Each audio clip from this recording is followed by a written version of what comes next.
kesempatan kepada kami melaksanakan aksi nyata penerapan budaya positif, kolaborasi antara saya sendiri Hanik Atung Muzayana dengan Bapak Muhib Ahmad Muhib Huda, CGP Angkatan 7 Kota Samarinda.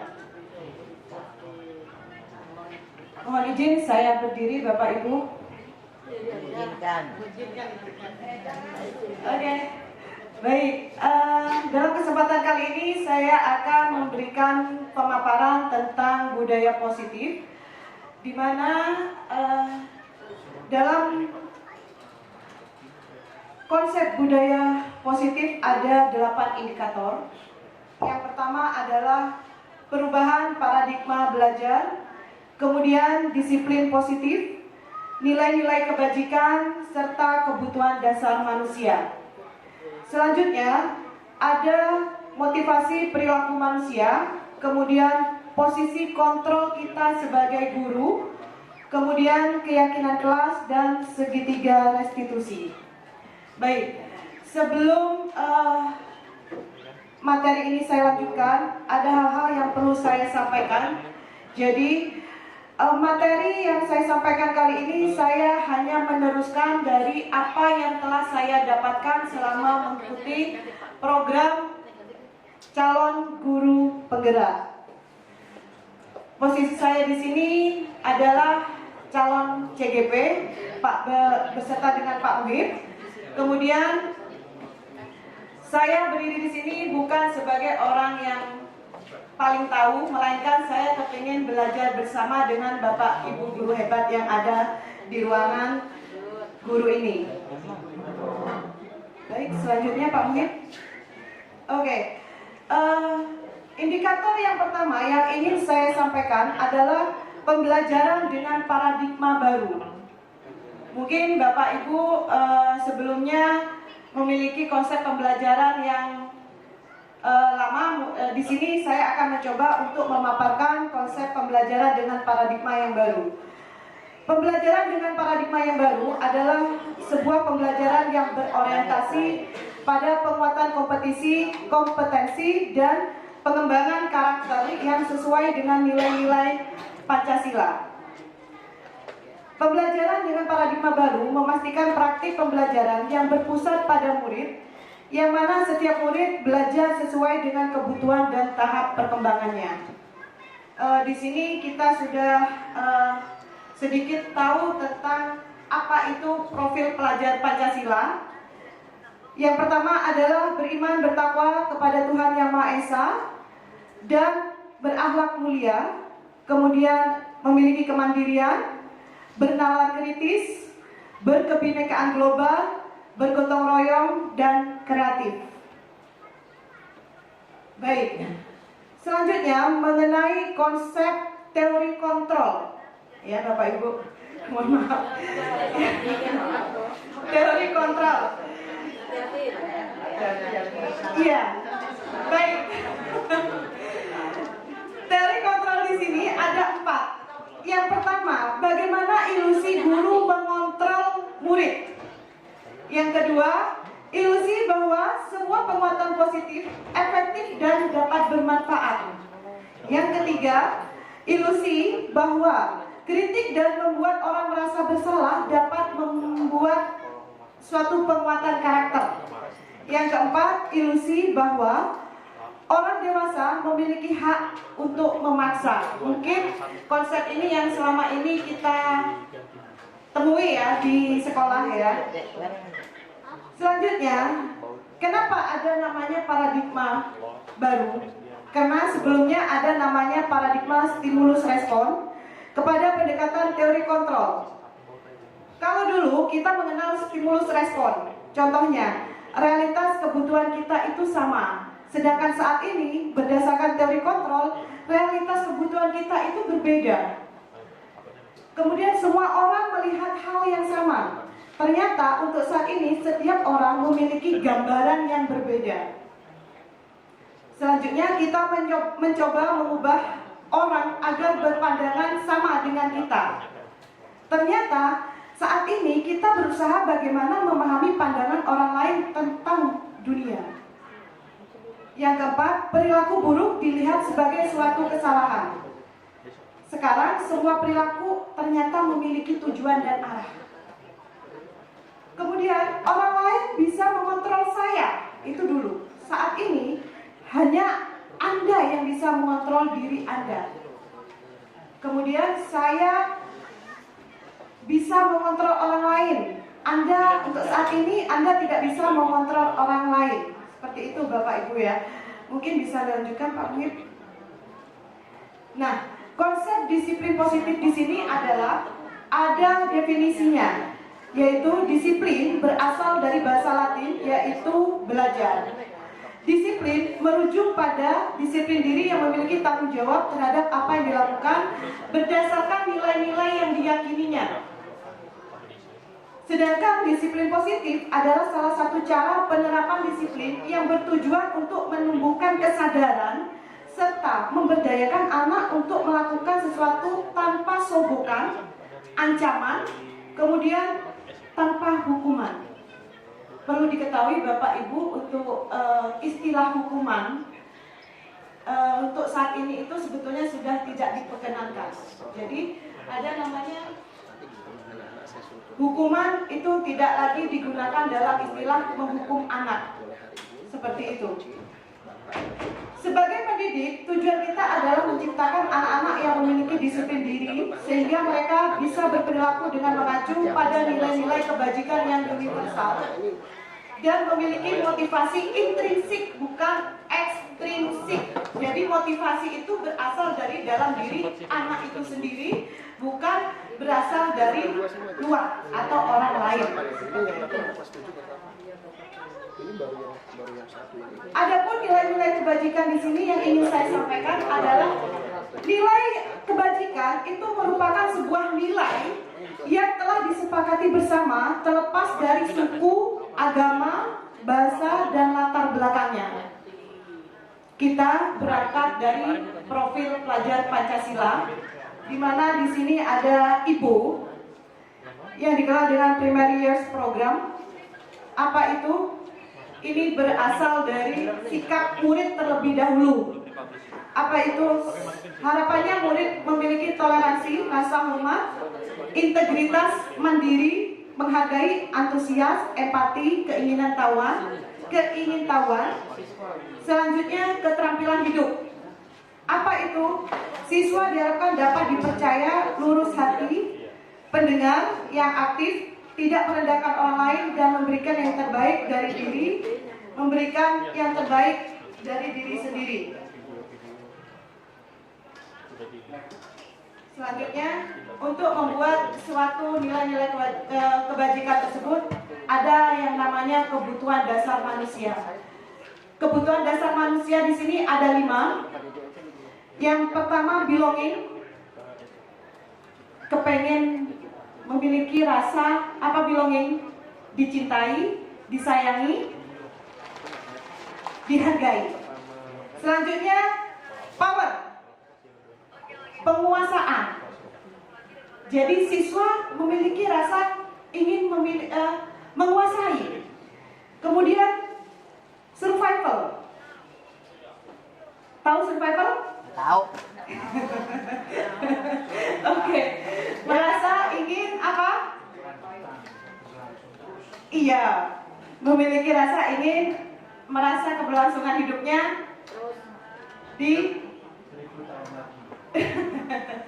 Oke, selanjutnya freedom, kebebasan, dan fun, bermain. Kebutuhan dasar manusia adalah unsur-unsur yang dibutuhkan oleh manusia untuk mempertahankan keseimbangan fisiologis dan psikologis dalam mempertahankan kehidupan serta kesehatannya. Selanjutnya. Baik. Ini 5 kebutuhan dasar manusia. Yang pertama adalah bertahan hidup, yaitu kebutuhan yang bersifat fisiologis untuk bertahan hidup, misalnya kesehatan, atau yang sering kita kenal dengan sandang, pangan, dan papan. Semua manusia pasti butuh itu. Selanjutnya, kasih sayang dan rasa ingin diterima, yaitu kebutuhan akan hubungan dan koneksi sosial, kebutuhan untuk memberi dan menerima kasih sayang, dan kebutuhan untuk merasa menjadi bagian dari sebuah kelompok. Jadi di sini siswa merasa kepengen punya teman itu wajar karena memang itu kebutuhannya. Kemudian penguasaan berkaitan dengan kekuatan untuk mencapai sesuatu, menjadi kompeten, menjadi terampil, diakui atas prestasi dan keterampilan kita didengarkan, serta memiliki rasa harga diri. Tentunya tidak terlepas bahwanya siswa ketika berbicara ingin didengarkan oleh guru, oleh teman-temannya dan lain sebagainya. Selanjutnya ada kebebasan. Kebutuhan akan kemandirian, otonomi, memiliki pilihan dan mampu mengendalikan arah hidup seseorang. Selanjutnya kesenangan. Kita tidak boleh munafik bahwasanya setiap anak itu kepengen memiliki rasa senang. Apa itu? Dengan cara bermain. Namun kita harus kembali mengingatkan otoritas kita sebagai seorang guru bahwasanya main itu ada waktunya, bukan main sambil belajar. Kebutuhan untuk mencari kesenangan, bermain dan tertawa itu merupakan sebuah kewajaran. Baik, saya kira dari pemaparan yang saya sampaikan ada 4 indikator. Kemudian 4 indikator selanjutnya akan disampaikan oleh Bapak Muhib dengan contoh-contoh konkret serta kasus-kasus yang telah kami lakukan. Saya kira itu saja dari saya. Terima kasih. Silakan Pak Muhib.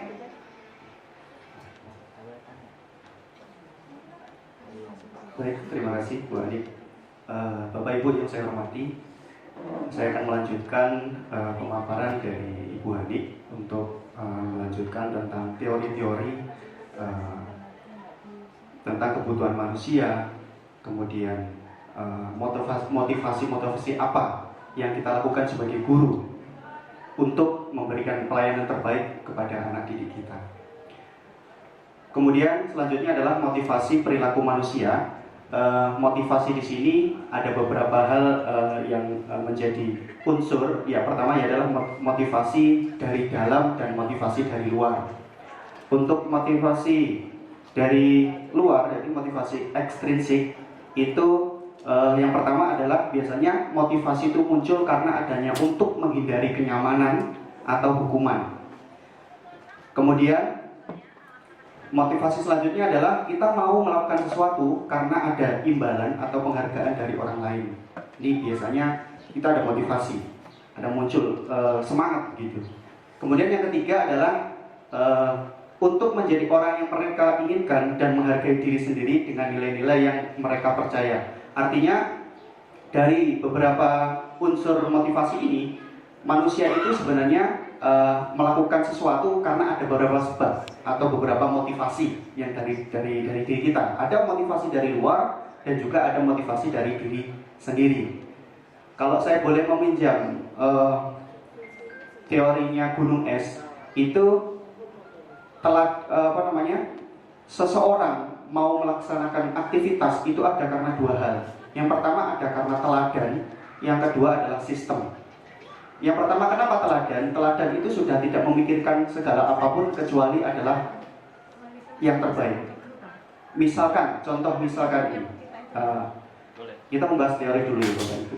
Misalkan kita berangkat pagi, nah ini yang kita lakukan mungkin berangkat pagi. Berangkat pagi itu kalau karena sistem, ya kita karena ketakutan, karena kita harus masuk jam 7 sudah sampai sekolah gitu.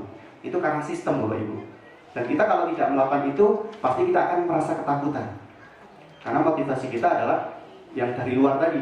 Beda lagi dengan keteladanan. Kalau keteladanan ini motivasi yang muncul dari diri kita masing-masing, dari hati. Udah, saya nggak mikirin sistem, tetapi saya patuh aturan dengan sistem. Misalkan kita berangkat pagi itu karena sudah terbiasa dan itu dilakukan secara terus-menerus. Itu adalah keteladanan. Nah, dari motivasi ini maka kita juga sudah banyak bisa mengambil sebuah pengalaman. Maka Bapak Ibu, mana yang terbaik mari kita lakukan. Berikutnya adalah tentang hukuman, konsekuensi dan restitusi. kita fokus kepada materi yang akan saya sampaikan nanti, melanjutkan dari Bu Ani tadi. Yang pertama nanti membahas bagaimana kita itu menciptakan budaya positif, Bapak Ibu. Budaya positif itu banyak sekali di sekolah. Kebiasaan Bapak Ibu di sekolah itu semuanya sudah budaya positif. Tetapi dari mana kita mulainya? Kadang-kadang kita belum sadar gitu. Kita ini sebenarnya setiap hari sudah melakukan budaya positif. Nah, tetapi kadang-kadang kita tidak sadar dari mana sih memulainya begitu. Nah, dari sini nanti akan kita bahas bersama-sama, kita akan belajar bersama-sama dari teori-teori yang sudah disampaikan ini. Bisa jadi nanti menjadikan kita, oh ternyata budaya positif itu dimulai dari sini, dari sesuatu yang sangat sepele sekali, gitu. Baik, untuk hukuman ini sekarang memang tidak boleh yang namanya hukuman, apalagi hukuman berupa fisik, Bapak Ibu. Kemudian hukuman fisik, di sini saya baca hukuman berupa hukuman fisik, psikis. Yang kedua adalah bersifat satu arah, terjadi secara tiba-tiba, kemudian pada saat melakukan pelanggaran. Kemudian apa sih konsekuensi itu? Kalau konsekuensi itu sifatnya itu kayak semacam kita ini netral, Bapak Ibu. Misalkan kamu kalau nggak mengerjakan tugas ya sudah, kamu nggak dapat nilai. Itu biasanya konsekuensi. Kemudian kalau hukuman, saya kembali ke hukuman. Hukuman itu, kenapa kamu tidak mengerjakan tugas? Sudah, sana, keliling lapangan 5 kali. Tulis apa segala macam 100 kali. Itu namanya hukuman, sepihak. Gitu. Kalau konsekuensi ini memang aturan sudah ada, tapi harus kita lakukan. Kemudian apa itu restitusi, Bapak Ibu? Kalau restitusi itu lebih cenderung bagaimana proses menciptakan kondisi bagi murid untuk memperbaiki kesalahan mereka sehingga mereka bisa kembali pada kelompok mereka dengan karakter yang lebih kuat. Ini menurut teorinya Basel 2004. Kemudian merupakan proses kolaboratif yang mengajarkan murid untuk mencari solusi untuk masalah mereka dan membantu murid berpikir tentang orang seperti apa yang mereka inginkan dan bagaimana mereka harus memperlakukan orang lain. Nah, dari ketiga ini nanti kita bisa menganalisis Bapak Ibu mana yang seharusnya kita lakukan gitu. Nah, selama ini saya juga mengalami sejak dulu sampai sekarang itu, sebelum saya mengerti teori-teori ini, ya saya masih menerapkan hukuman, Bapak Ibu. Hukuman, dan yang kedua mungkin konsekuensi. Itu yang saya lakukan. Saya belum tahu yang namanya restitusi, dan juga di waktu kuliah pun tidak diajarkan yang namanya restitusi itu. Baik. Kemudian di sini nanti kita akan mempelajari yang namanya 5 posisi kontrol, bahwa mana yang paling terbaik bagi kita untuk mengatasi ketika siswa itu punya masalah, tidak mengerjakan PR, kemudian melanggar aturan, atau mungkin susah diatur. Mungkin kita akan sedikit tahu tentang bagaimana cara mengatasinya. Yang pertama mungkin guru itu mempunyai kontrol penghukum. Ada, memang saya sendiri juga pernah menjadi seorang yang tipe guru yang penghukum, Bapak Ibu. Kemudian kalau penghukum tadi sudah saya sampaikan bahwa penghukum ini sepihak, ya satu pihak aja. Anak tidak tahu aturan, tapi yang penting kita ngawur. Ya sudah, kamu keliling lapangan 20 kali, kamu nulis apa Pancasila, apa segala macam, itu termasuk hukuman. Kemudian yang kedua, pembuat merasa bersalah. Nanti ada contoh-contohnya, videonya seperti segala macam, nanti kita lihat bersama-sama. Mari kita analisis bersama-sama. Kemudian yang ketiga adalah sebagai kontrol teman. Biasanya kontrol teman ini cenderung bahasa-bahasanya adalah ayolah, bantu bapak, jangan gitulah. Nah, itu kayak semacam, ini adalah kontrol sebagai teman. Kemudian kalau pemantau, mungkin saya bilang pemantau ini kita hanya sekedar tahu kan aturan sekolah, kalau terlambat kamu harus ngapain. Nah, biasanya itu tipe-tipe kalau pemantau begitu. Nah, yang kelima adalah manajer. Kalau kontrol manajer di sini kita akan harus banyak ngomong pelan-pelan. Mungkin juga sudah disampaikan oleh Bu Bu Ulfa, Bu Ani ini sebagai guru BK, bagaimana cara mengatasi siswa ketika ada masalah dan lain sebagainya. Itu BK punya ilmunya itu. Nah, di sini juga kita harus belajar. Baik, kita sedikit nonton video dulu untuk mari kita sama-sama menganalisis contoh-contoh dari kelima kontrol dalam menangani murid dalam menciptakan budaya positif. 5 posisi kontrol itu adalah 1. Posisi penghukum. 2. Posisi pembuat merasa bersalah. 3. Posisi teman. 4. Posisi pemantau atau monitor. Dan 5. Posisi manajer. Untuk lebih memahami kelima posisi tersebut, mari kita saksikan kasus Naren yang terlambat hadir 20 menit di sekolah dan melihat bagaimana kelima posisi kontrol dalam menghadapi masalah tersebut.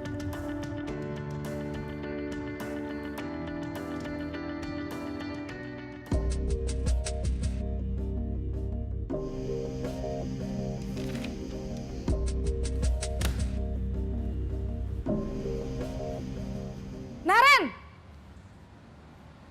Sini kamu! Selamat pagi, Bu. Selalu terlambat. Kamu deh, pasti terlambat. Maaf, Bu. Saya... Apa? Apa coba? Alasan kamu apa lagi? Kapan sih kamu tidak terlambat? Malas sekali ya kamu jadi anak. Saya... Dasar pemalas. Gak kapok-kapok sih kamu. Sudah berapa kali terlambat? Sana, kamu keliling lapangan basket 2 kali. Kenapa saya harus keliling lapangan basket, Bu? Kenapa? Kamu melawan ibu. Berani-beraninya jawab. Sudah terlambat, masih berani jawab pula. Sekarang, keliling lapangan basket 5 kali sekalian. Biar kapok. Cepat. Pergi sana ke lapangan basket. Posisi penghukum biasanya berbicara dengan nada tinggi, menghardik, menunjuk-nunjuk, menyakiti, dan menyindir. Hukuman bisa berupa fisik maupun psikis. Ibu dan bapak guru hebat. Dampak yang terjadi pada murid ketika guru berada pada posisi penghukum adalah murid cenderung akan memberontak, bahkan menyimpan dendam.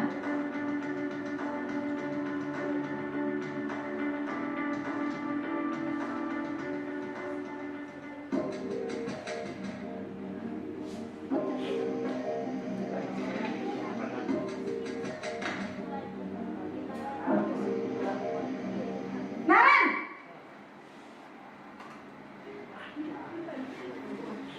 Selamat pagi, Bu. Naren. Kamu kenapa terlambat lagi, nak? Ya Tuhan, Naren. Kamu senang ya bikin ibu susah ya? Kalau kamu terlambat lagi, nanti ibu yang ditegur bapak kepala sekolah, nak. Disangka ibu tidak bisa membina kamu. Duh, gimana ini? Maaf, Bu. Duh, Gusti Naren.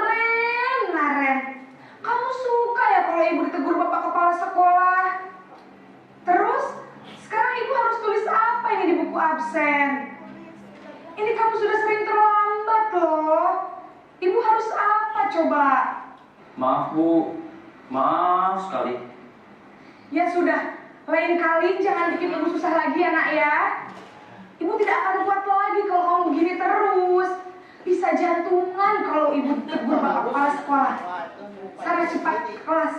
Maaf ya, Bu. Maaf sekali.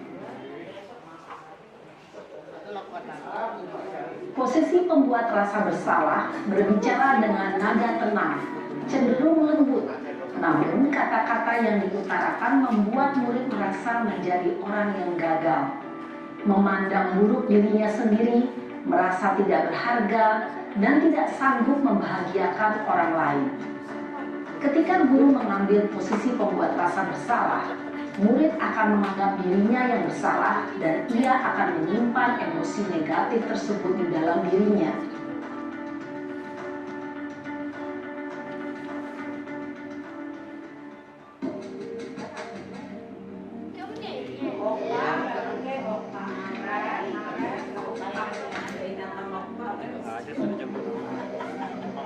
Naren!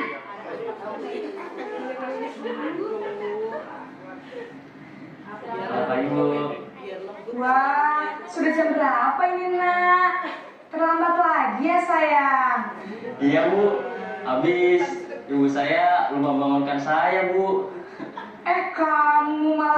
menyalahkan ibu kamu. Kamu bukannya anak yang larinya paling kencang. Kok terlambat sih? Iya Bu, saya memang terlambat bangun tadi. Jadi biarpun saya lari kencang, tetap gak kekejar Bu. Ya sudah sana, nanti lain kali larinya lebih kencang lagi ya. Biar gak terlambat lagi. Bikin seneng ibu, demi ibu. Bisa kan? Bisa lah Bu. Ya sudah sana masuk kelas. Ibu beresin urusan absen kamu. Kamu ini ada-ada saja. Dalam posisi teman, guru berbicara dengan nada suara ramah, akrab, cenderung bersenda gurau untuk menjaga suasana tetap santai. Murid akan merasa senang, aman, dan akrab dengan guru. Identitas yang tercipta adalah identitas sukses atau berhasil. Namun, perlu diingat, karena ini masih dorongan eksternal, maka ada faktor ketergantungan dari murid kepada orang tertentu. Di sini, guru absennya, sehingga di lain waktu, murid bisa berperilaku baik, namun hanya kepada orang-orang tertentu saja.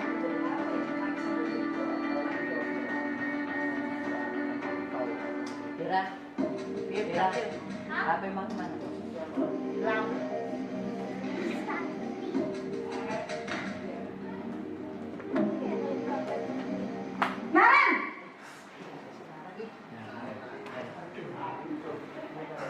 Selamat pagi Bu.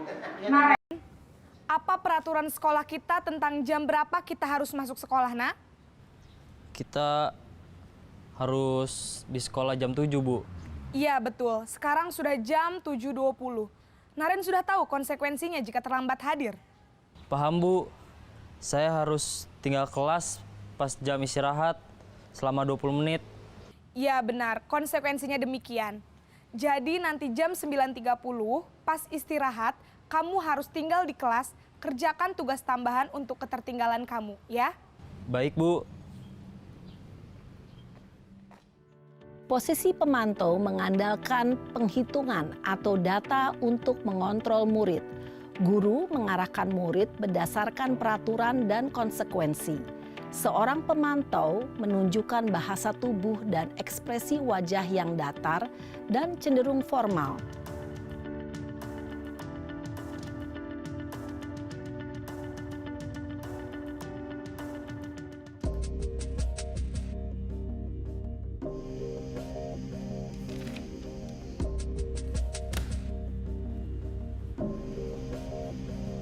Naren!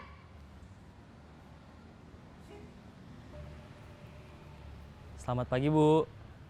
Selamat pagi, Naren. Maaf, Bu. Saya terlambat. Iya, sekolah masuknya jam 7, sekarang sudah jam 7.20. Jadi sekarang bagaimana ini, Naren? Maaf, Bu. Saya lupa setel alarm saya semalam. Baiklah, menurut kamu, keyakinan sekolah yang mana yang perlu kamu tingkatkan? Menghargai diri sendiri dan orang lain mungkin ya, Bu. Setuju. Jadi, apakah Naren meyakini prinsip saling menghormati tersebut? Iya, Bu. Saya meyakininya. Apakah Naren bersedia memperbaiki masalah keterlambatan ini? Bersedia, Bu. Bagaimana kamu akan perbaiki masalah keterlambatan ini? Saya akan coba untuk tidak lupa menyetel alarm saya, Bu. Baik, kalau Naren lupa menyetel alarm di rumah, ada orang yang kira-kira bisa bantu mengingatkan tidak? Ada, Bu. Kakak saya, Kak Ema. Ada lagi selain Kak Ema? Selain Kak Ema, ada ibu saya. Baik, jadi yang mengingatkan Naren adalah Kak Ema dan ibu kamu ya? Kira-kira akan mulai setel alarm kapan nih, Naren? Setelah pulang sekolah, akan segera saya lakukan.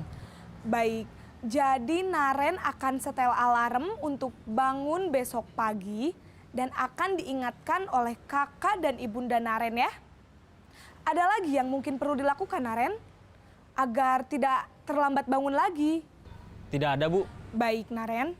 Terima kasih untuk kerjasama kamu. Sekarang kamu perlu kembali ke kelas untuk belajar. Baik, Bu. Terima kasih. Posisi manajer adalah posisi kontrol yang disarankan untuk membimbing murid memiliki sikap disiplin yang positif, yaitu murid yang mandiri, bertanggung jawab, dan dapat memecahkan masalah. Tujuan dari posisi ini adalah agar murid dapat berefleksi atas tindakannya. Guru akan dengan tulus memberikan pertanyaan-pertanyaan bermakna, sehingga membuat murid dapat belajar dari kesalahannya dan mencari sebuah solusi untuk menyelesaikannya.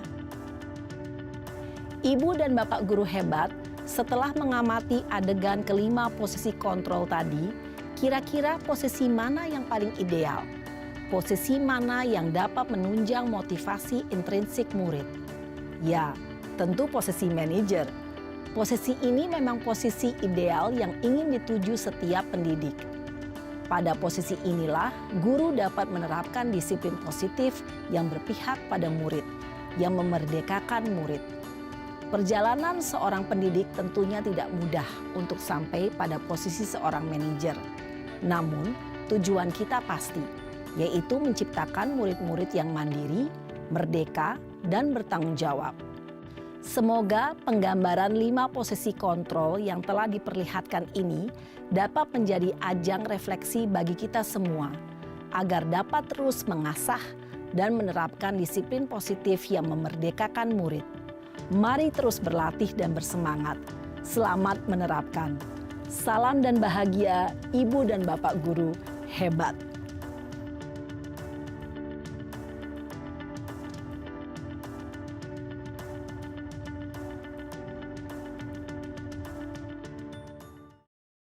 Yang kita sebut sebagai sebuah keyakinan, Bapak Ibu. Bapak Ibu sepakat nggak misalkan kita pakai helm itu karena keselamatan? Pasti sepakat. Nah, ketika kita sudah sepakat, ini paling tidak menjadi sebuah keyakinan. Kalau misalkan saya tidak pakai helm, pasti akan merasa, waduh, ini nanti bahaya bagi saya sendiri. Berarti ini motivasinya dari diri sendiri kan, Bapak Ibu. Jadi, oh saya yakin bahwa keselamatan itu adalah muncul dari diri saya sendiri, tidak dari orang lain. Gitu. Karena yang butuh selamat itu bukan orang lain, saya sendiri juga butuh selamat begitu. Nah, harapannya keyakinan kelas itu seperti itu, Bapak Ibu. Berikutnya adalah, ini tidak saya jelaskan panjang lebar. Sebentar, kembali lagi. Nah, ya di situ. Nah, di sini saya melakukan aksi nyata, Bapak Ibu. Saya melakukan praktek, saya tidak hanya sekedar ngomong belaka. Saya di kelas 7A itu juga ada beberapa di kelas lain itu mencoba membuat keyakinan kelas, membuat sebuah kesepakatan bersama. Kira-kira saya ketika membuat, lanjutnya Bu Ani, ketika saya membuat suasana kelas seperti apa yang kamu inginkan, nah, gitu.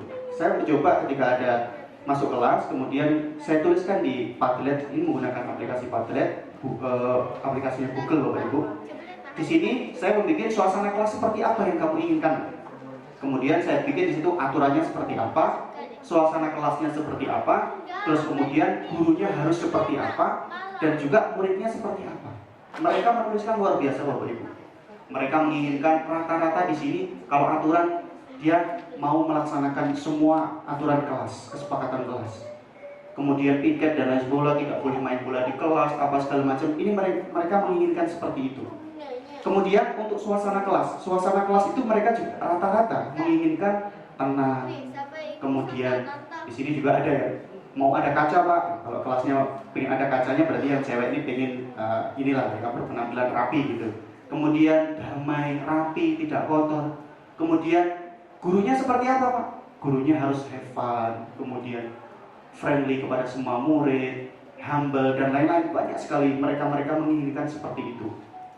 Artinya murid itu sebenarnya juga menginginkan sesuatu yang diimpikan gitu. Nah ini PR kita sendiri, saya merefleksi pada diri saya sendiri juga ketika di kelas ya berusaha seperti ini Bapak Ibu. Meskipun ya pasti kita mempunyai kekurangan begitu.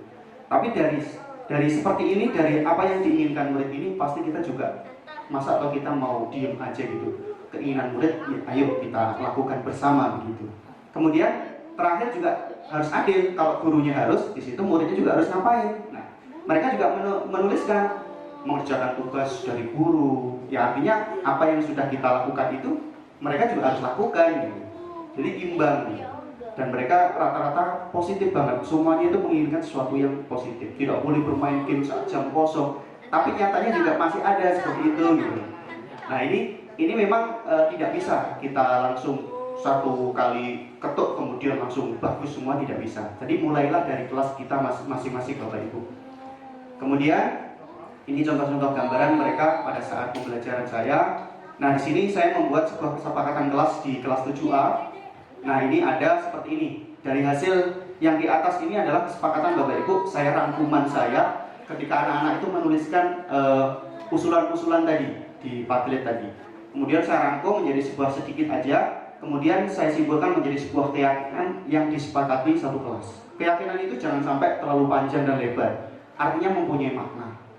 Artinya Bapak Ibu, pasti saya yakin semua wali kelas sudah ada aturan masing-masing. Nah, setiap aturan itu kita berikan makna Bapak Ibu. Misalkan setiap aturan itu harus mengerjakan tugas, itu apa maknanya? Kita beritahu, oh ya, berarti harus hormat, tanggung jawab, dan lain-lain. Seperti itu. Ini link Padlet, kalau misalkan ini waktunya cukup ya? Oh masih cukup. Bentar. Kita coba praktek dulu Bapak Ibu ya, karena ini sekolah kita adalah visinya berbasis teknologi. Kita harus mengetahui ilmu apa? Kita harus menguasai ilmu pengetahuan dan teknologi. Maka Bapak Ibu, kita ini ada tuntutan. Jadi kita punya tetap visi misi sekolah ya Bapak Ibu, untuk mewujudkan lulusan yang unggul dalam teknologi.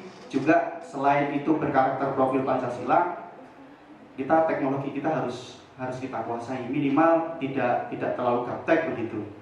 Baik, kita coba di sini ada link Bapak Ibu, silahkan diklik, saya share di grup guru saja.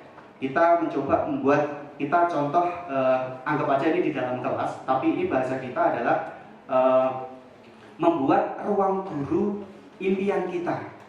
Pengennya ruang guru itu seperti apa bagi kita semua Bapak Ibu? Pasti Bapak Ibu kan mempunyai impian nih, ruang guru kita harus bagaimana, harus ada kulkasnya kah, harus ada ini apa segala macamnya gitu. Silakan nanti dituliskan di sini ya, saya share di grup guru. Nanti di kelas. Baik, seperti itu Bapak Ibu. Jadi ini pengganti plano, kertas plano. Jika Bapak Ibu nanti menginginkan untuk seperti ini, bisa akses Google-nya masing-masing. Ketik aja Padlet begitu, sign in atau login free, insya Allah tidak berbayar, itu bisa menggunakan Padlet itu. Baik, terakhir dari keyakinan kelas ini kita akan bisa nanti Bapak Ibu, jika anak ini terlambat, jika anak kita melakukan kesalahan, kita bisa bertanya. Dan ini saya juga sudah melakukan aksi nyata, seperti membuat video contoh tentang bagaimana menangani murid kalau misalkan murid ini tidak mengerjakan tugas ataupun melakukan kesalahan. Nah, tetapi ketika kita menangani murid itu ada caranya, ada aturannya ketika ingin kita sebagai kontrol, sebagai manajer. Karena tadi kita lihat bersama bahwa video yang terbaik adalah sebagai kontrol manajer, guru sebagai kontrol manajer. Bagaimana caranya? Nah, di sini ada 3 cara. Yang pertama itu adalah ada namanya segitiga restitusi. Bagaimana cara agar kita itu menangani murid-murid kita yang bermasalah atau murid-murid yang agar tidak seolah-olah kita menghukum begitu. Yang pertama adalah menstabilkan identitas. Bentar, Bu. Naik ke atas sedikit, Bu. Nah, menstabilkan identitas. Kemudian yang kedua, validasi tindakan yang salah. Yang ketiga adalah menanyakan keyakinan. Nanti jadi senjata kita Bapak Ibu menanyakan keyakinan ini kenapa? Karena kita di kelas sudah membuat keyakinan bersama, kesepakatan bersama. Oh, misalkan dia anak nggak mengerjakan tugas, tahu keyakinan yang sudah keyakinan kelas kita. Iya Pak, keyakinan kelas kita harus bekerja. Apa bekerja itu artinya? Bertanggung jawab, mengerjakan tugas. Oke, solusinya apa? Solusinya saya harus mengerjakan tugas dan mengumpulkannya besok Pak. Nah, dia pasti kita bangun motivasinya dari diri anak tersebut. Mungkin di antara Bapak Ibu juga sudah banyak yang melakukan seperti ini. Baik, ini penjelasannya. Menstabilkan identitas yaitu bagian dari dasar segitiga, bertujuan untuk mengubah identitas anak dari orang yang gagal karena melakukan kesalahan menjadi orang yang sukses. Berikutnya, validasi tindakan yang salah. Kemudian pertanyaan yang kita munculkan itu, yang kita tanyakan adalah menanyakan validasi tindakan yang salah itu. Setiap tindakan kita itu dilakukan dengan suatu tujuan, yaitu memenuhi kebutuhan dasar mereka. Misalkan, ya Bapak tahu semua orang itu pasti pernah melakukan kesalahan, termasuk Pak Muhib. Pak Muhib ini juga pernah melakukan kesalahan. Tapi kira-kira apa yang akan kamu lakukan ketika kamu sudah melakukan kesalahan? Dia akan bercerita. Nah, dipancing seperti itu. Nah, ini di sini contoh-contoh pertanyaan juga sudah ada. Kemudian yang terakhir, menanyakan keyakinan. Nah, ini senjata terakhir. Apakah kamu masih ingat keyakinan kelas kita atau kesepakatan kelas kita? Iya Pak, kesepakatannya adalah kalau misalkan kita tidak mengerjakan tugas, ya harus menyelesaikan tugas kita gitu. Kemudian contoh-contohnya, bentar Bu, kembali dulu. Nah, ini contoh pertanyaannya ada di situ. Apa yang kita percaya sebagai kelas atau keluarga? Apa nilai-nilai umum yang telah kita sepakati? Apa bayangan kita tentang kelas yang ideal? Kamu mau jadi orang yang seperti apa? Jadi kita tanyakan kepada murid kita seperti itu. Kemudian ini contoh aksi nyata yang dilakukan oleh Bu Hani. Yang dilakukan Ibu Hani sedikit. Ini sudah tahap akhir Bapak Ibu.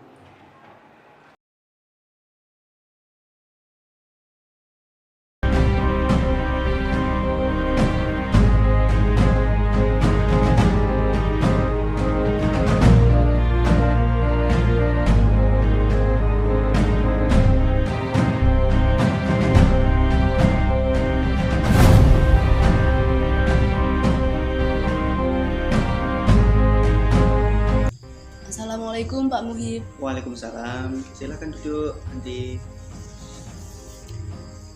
Andi tahu Bapak panggil ke sini kenapa? Mungkin berkaitan dengan tugas Pak. Oke, benar. Kemarin apakah kamu masuk sekolah? Iya Pak, tapi saya lupa tidak mengerjakan dan tidak mengumpulkan tugas. Ya, oke. Andi, semua orang itu pasti melakukan kesalahan. Pak Muhib sendiri juga pernah melakukan kesalahan. Namun, setiap perilaku, setiap perbuatan itu jika tidak dilakukan pasti punya alasan. Kira-kira Anti punya alasan apa tidak mengerjakan tugas dari Bapak? Saya bermain game Pak dan lupa tidak mengerjakan dan mengumpulkan tugas dari Bapak. Ya. Apakah kamu masih ingat dengan keyakinan kelas kita? Masih Pak. Kira-kira apa keyakinan yang belum kamu lakukan? Selalu bertanggung jawab Pak. Nah, masih ingat kan? Lalu solusi apa yang akan kamu lakukan untuk menangani masalah ini? Ya Pak, saya minta maaf kemarin tidak mengerjakan tugas dari Bapak. Dan saya akan mengerjakannya dan mengumpulkannya besok. Dan saya berjanji tidak akan bermain game di sekolah. Baik, saya apresiasi tanggung jawabmu. Silahkan setelah ini kembali istirahat bersama teman-temanmu. Terima kasih Pak. Sama-sama. Assalamualaikum. Waalaikumsalam warahmatullahi wabarakatuh.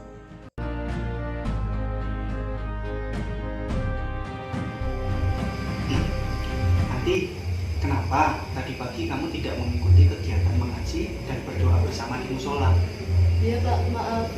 Tadi saya menjaga adik di rumah karena ibu saya menyiapkan sarapan. Jadi saya terlambat berangkat ke sekolah dan tidak mengikuti kegiatan mengaji dan berdoa bersama di musola.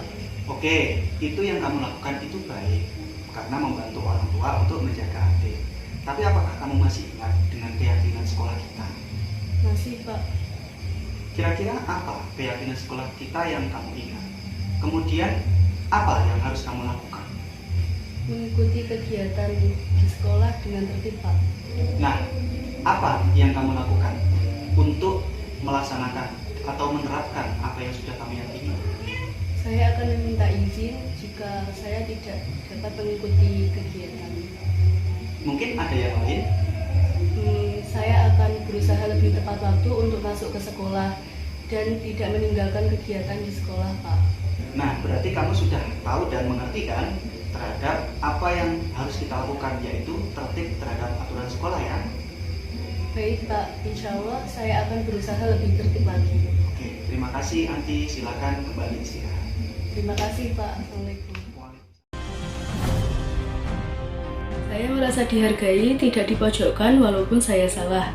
Saya bisa mencari solusi atau jalan keluar dari masalah saya untuk terus memperbaiki diri dan lebih bertanggung jawab atas perilaku yang saya lakukan.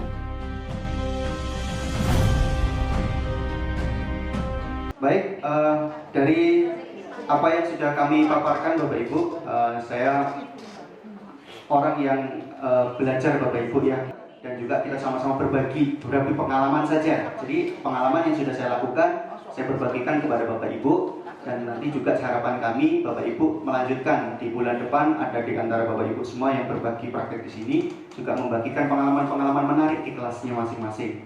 Begitu ya Bapak Ibu, nanti sesuai dengan arahan kepala sekolah, karena sekolah kita ini adalah sekolah penggerak dan kepala sekolah menginginkan setiap 1 bulan sekali di hari Senin juga dikasih waktu untuk berbagi praktek baik. Praktek baik itu apa? Macam-macam. Pokoknya sesuatu yang bermanfaat untuk orang lain itu insya Allah berbagi praktek baik. Itu Pak Marsono.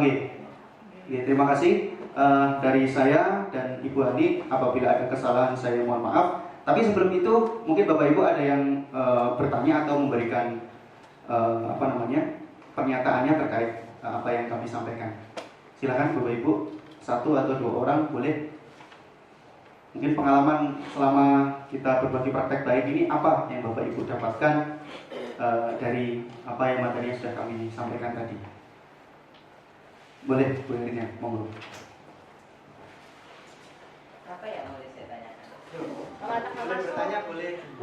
Begini Pak, mengenai yang terakhir yang Bapak katakan tadi, nilai positif untuk keinginan kepala sekolah untuk Bapak Ibu guru mengimplementasikan yang pembelajaran yang ini, kurikulum baru ini ke depan kita start Senin, ya rekan sejawat, itu mekanismenya seperti apa? Artinya begini Pak, ini ya modul ini kan yang Bapak berikan ke kami, terus nanti kami mengimplementasikan ke kelas. Setelah itu yang seperti Bapak buat tadi, terus kami tampilkan ke depan teman-teman dan kepala sekolah. Itu harapannya seperti itu ya Pak? Baik, terima kasih Ibu Helena. Baik Bapak Ibu, perlu saya sedikit luruskan gitu ya. Kebetulan saya pagi ini menyampaikan tentang budaya positif dan juga berkaitan dengan aksi nyata saya, dan kemudian artinya saya melakukan berbagi praktek ini niatnya itu double gitu loh. Ya, itu yang pertama, yang jelas tujuan kami adalah aksi nyata. Tapi juga di sisi lain kalau ini adalah baik bagi Bapak Ibu bisa dilakukan di kelasnya masing-masing. Nah, terkait dulu yang di info grup kita, Bapak Kepala Sekolah menyampaikan bahwa ada praktek baik disampaikan setiap 1 bulan sekali. Harapan Bapak Kepala Sekolah seperti itu.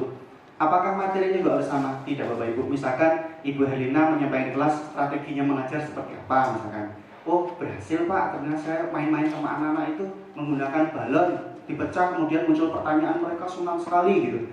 Itu juga termasuk praktek baik Bapak Ibu, agar bisa, oh mungkin teman-teman kita ini yang mungkin sudah agak menurun motivasinya untuk mengajar, jadi lebih semangat lagi karena Barina berbagi praktek baik tentang mengajar strategi di kelas yang baik tadi gitu. Jadi tidak harus sama persis seperti itu. Itu. Jadi baik, terima kasih. Cukup Bu Erina. Bapak Ibu ada lagi? Cukup ya?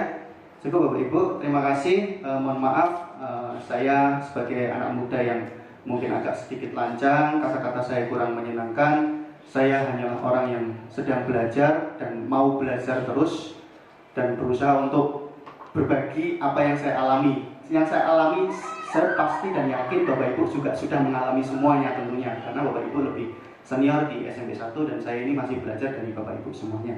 Terima kasih. Apabila ada kesalahan saya mohon maaf. Wassalamualaikum warahmatullahi wabarakatuh.